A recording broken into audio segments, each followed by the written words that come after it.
And we're back after gorging myself on wasabi peas.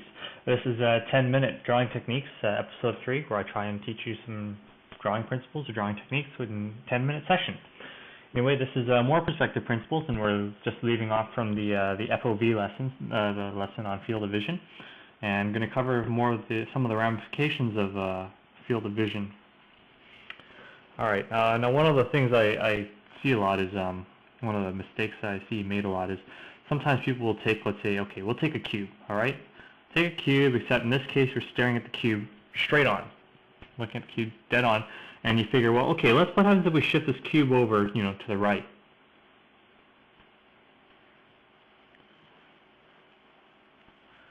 And people tend to do something like that. Usually not what happens, because when you shift the cube over to the right, they just draw the same shape. They figure shifting things over, shifting the direction of something results in an object that doesn't, change shape or size or anything like that. This is not what happens. When you shift an object over, all you're doing, okay, what that is really like doing is,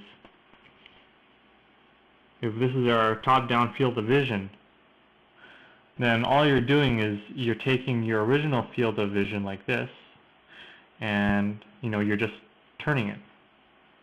You're just looking in a different direction. That's all you're doing. When you shift things over, that's what causes objects to slide left and right without them changing. Or if you take the object and you start moving it in such a way that it doesn't change its distance. The distance stays the same, but it just rotates the face of the viewer. That's what happens. If you move an object over to the side, as you translate this object, translation is also, is when you slide something over. You translate an object over to the side, something funny happens. You get to see more of the side of the object. This side of the object is what you see, and you start to see less and less and less and less of this side of the object. So when you slide this, this object over, then what happens is something very different. For one thing, you've got your FOV, going on.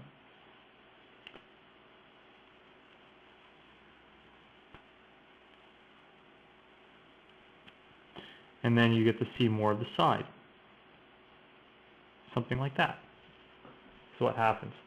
And as this object slides even further and further down the line, it becomes even more squarish. You start to see even more of that side and less of that front face that you originally saw. Okay? So that's one thing. The other thing I see a lot of people making mistakes with is when they draw cylinders. Some people, they think a cylinder is, oh, okay, we'll just draw an ellipse, and we'll draw another ellipse, the same dimension like that. Okay, we'll just erase that away. And they figure, that's a cylinder, okay? And they think that when the cylinder, is really, really big and long, they can just keep using the same curvature, the whole way along the cylinder, like that. And that's wrong.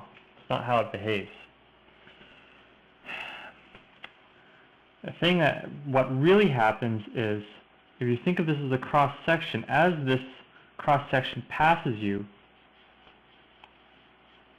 you start to see a different angle of it. You start to see more and more of the edge, and as this object, goes further and further up, this cylinder, you start to see more and more of the cross-section of it. And the cylinder doesn't just sort of fly up into, infinity and beyond. There is a vanishing point that it will eventually reach.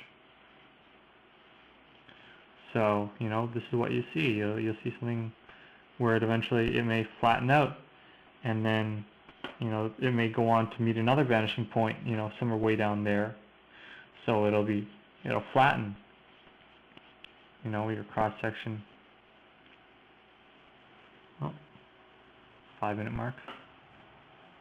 You know, it'll flatten out, and then the curve will actually reverse. You know, when you have long cylinders. Okay, and the reason for this is if you just take this object and we split it into a sub-cylinder, like that. You know, right now we're looking at the underside of this cylinder. When you split it over here, you know, the cylinder goes all the way down there. You're looking at the top of the cylinder. You know, you're looking at the top of that surface.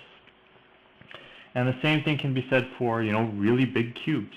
You know, really big cube like this.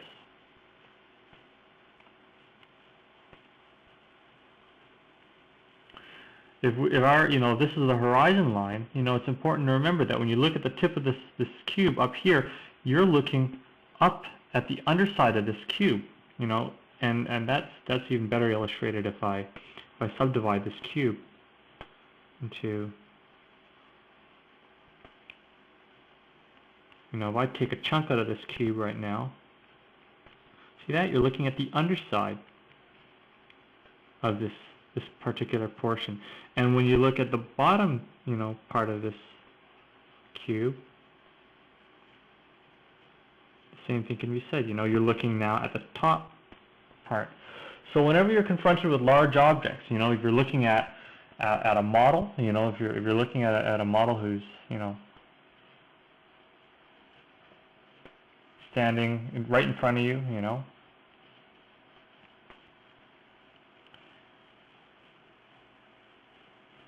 you have to keep in mind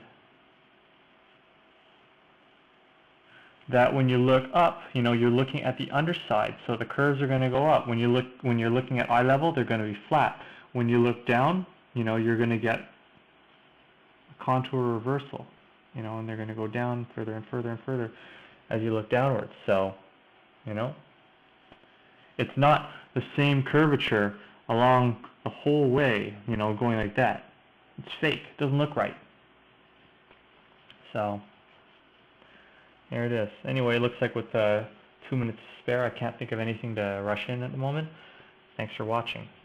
See you next time.